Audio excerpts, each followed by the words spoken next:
Ja sam Ante Brzić, imam 33 godine i dolazim iz Svetog Filipa i Jakova.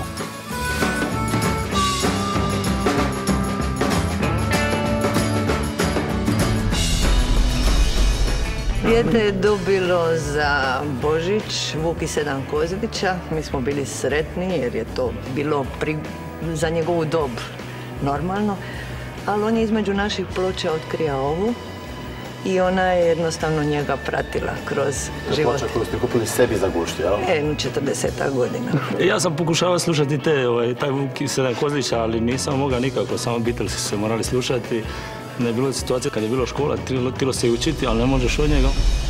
Pa ja sam inače skiper, jedrim okolo po Jadranu i u jednom prilikom dok sam tako jedrio je ona zvala, a žena mi je trudna, tako da taj njen poziv je bio već panika i ona meni govori kao prijavila sam te na The Voice. Što je The Voice? Pa to je show glazbeni gdje ćeš ti pivati.